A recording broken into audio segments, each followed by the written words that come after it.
you know what? You can bring it on. I am totally ready for this. And this is a fight that I will fight and I will give it my all. And I can guarantee you, you're going to lose because America is fed up, Matt. They're fed up to here with funding foreign wars, funding foreign causes, funding foreign countries for foreign reasons that have nothing to do with Americans, while Americans work their ass off every day and pay their taxes and come home and they're living paycheck to paycheck and their credit cards are maxed out. I don't care anymore. I honestly don't care. So I'll burn this bridge to the ground and I will let the flames light the way. And because this is a fight that needs to happen. Okay. Now I want to play Pete Buttigieg on the same issue when he was on Pod Save America. Play the clip. That we, as Israel's strongest ally and friend, you put your arm around your friend when there's something like this going on and talk about what we're prepared to do together. Okay. This is a problem, and I'm flagging this right now because the Democrats are leaving us vulnerable. And this is the problem, Pumps. Democrats play assumption politics. We assumed everybody could see that Trump was so crazy. We assumed that January 6th was disqualifying. We assumed that grab them by the pussy was disqualifying. And so we didn't really prepare. We really didn't have a whole counter opposition other than this guy's batshit, don't vote for him. Likewise, we could assume Marjorie Taylor Greene is crazy. Do I think Marjorie Taylor Greene is probably an anti-Semite? Yeah. I do. I think her reasoning for this is different than other people's reasonings for this. But that message right there, that economic populist message, guess who her big buddy is? Steve Bannon. And Steve Bannon is a kook, but let me tell you something. He has smart political strategy, and he knows that Americans are craving populism. He knows you have to take a message to the working class. So Pumps, you saw Marjorie Taylor Greene take away all the crazy shit we know about her. And it's abundant. Right. And then we have Pete Buttigieg, who's a Rhodes Scholar, really smart. Whose message here, if you live in dumbfuck America and you're just kind of cruising Twitter or cruising Instagram, whose message here resonates to you the most? I'm embarrassed to say it, but it's Marjorie Taylor Greene. I agree. I totally disagree with her on pretty much everything. I disagree with her logic and how she gets here, but I agree with her. The United States cannot put Israel first. The American government needs to look out for the American people, not the Israeli people.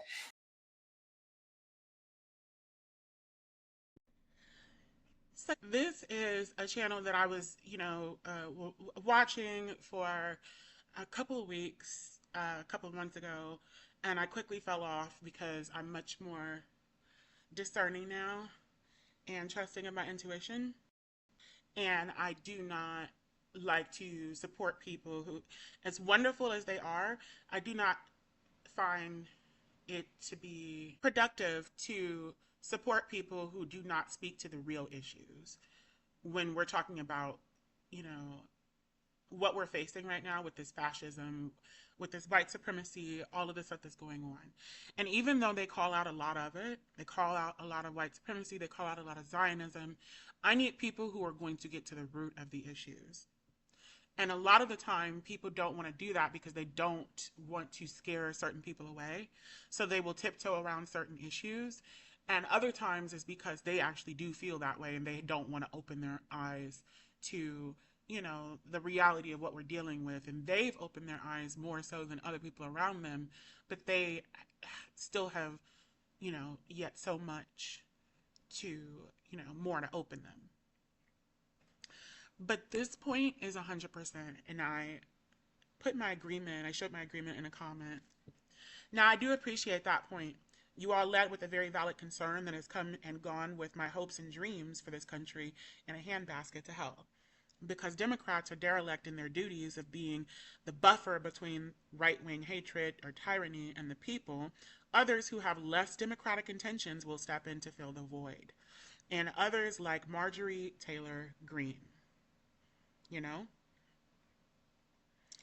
And I really want you all to actually hear what it is that they said to begin this segment because they made it very clear.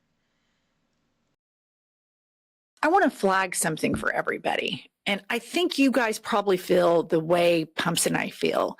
I haven't really seen a Democrat that consistently right now seems to be the resistance. I see moments of resistance, but I think that there's going to be a vacuum that some MAGA politicians are going to be able to fill a void because some of them, granted they're crazy, are thinking beyond Trump.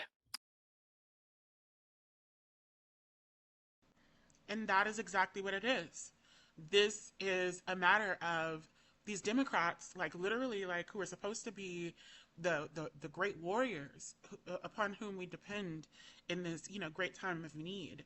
These are supposed to be the Jedi who are using the Force for good. And here they are, literally like derelict in their duties, derelict in their capacities as, politicians, pundits, as leaders of change, as officials. It's ridiculous. We've got people out here like Marjorie Taylor Greene who are resonating more with people who are on the total opposite end of the spectrum to her, like me. Because we're not resonating with anyone on the Democratic side. We're not resonating with anyone. No one else is resonating with it. None of their messages are resonating with us. It's crazy. I was at a show for my mom, who is an executive for the county in St. Louis, and she was at giving a Tina Turner performance. And one of the Democratic representatives, I believe from the Missouri House, went to the show to support and also to speak. And she spoke for about 10 minutes or so, basically letting the community know that they hear our complaints and they know that things are, crazy right now, and basically that there's nothing that they can do about it. That's what she came to say. That there's nothing that they can do.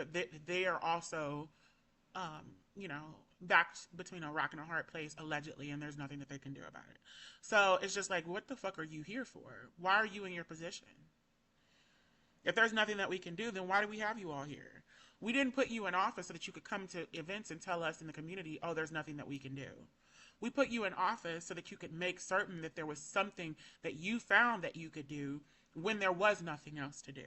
Do you hear what I'm saying? You all are the ones who are supposed to make a way when there is none, not the ones who are supposed to take it if it presents itself. We didn't hire you to do what we could do. We hired you to do what we couldn't do. We hired you because you were supposed to be the one who took no for an answer never.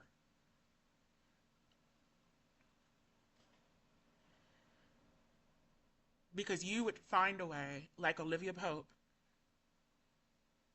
by golly, even if there wasn't one, you would make one. So I just wanted to bring this to you guys real quick because, women out here like Marjorie Taylor Greene who are, super anti-Semites, talking about Jewish space lasers and things like that, like, this is who is resonating with the American people, and it makes sense. Why would you continue to go with someone who says some shit like what Pete just sat up here and said? He sat here and told us to hold our friend's hand when we're in need. You can't hold nobody's hand when you're drowning. You can't reach over and hold your friend when you're drowning. Otherwise, you know what you'll do? You'll make them drown. You have to save yourself before you can save someone else. So I'm going to leave it here. This is why you all don't have the support and the numbers that you need right now. You all are more content with throwing a pity party for yourselves and the Democratic Party as a whole than figuring out what it is that you all are not doing to resonate with the people who put you in office and fix it.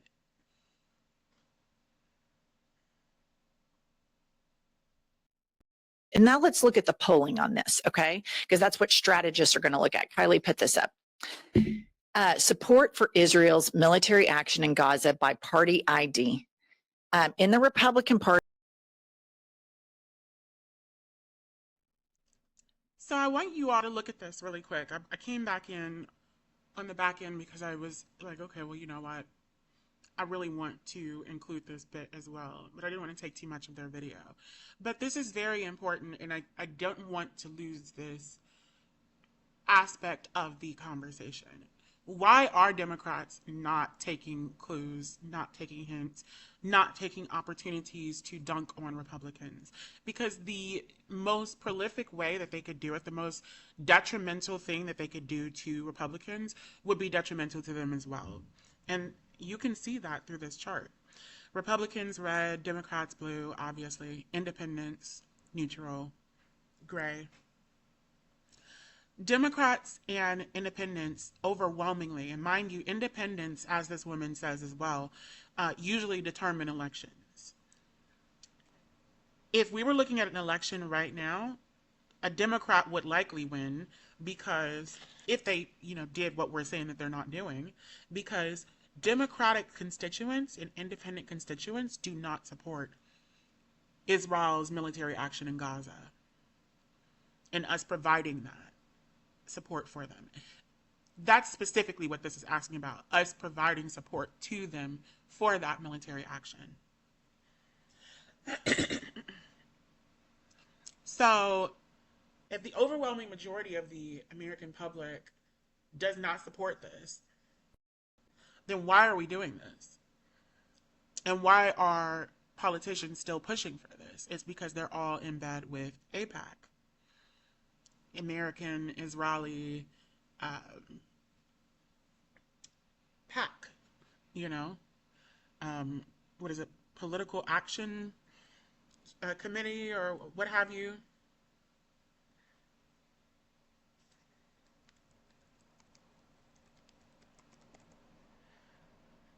American Israel Public Affairs Committee. That's what it is, Public Affairs Committee. So, an affairs committee that only works for the betterment of Israel has this huge, this choking grasp hold on our politicians bipartisanly. This is a problem.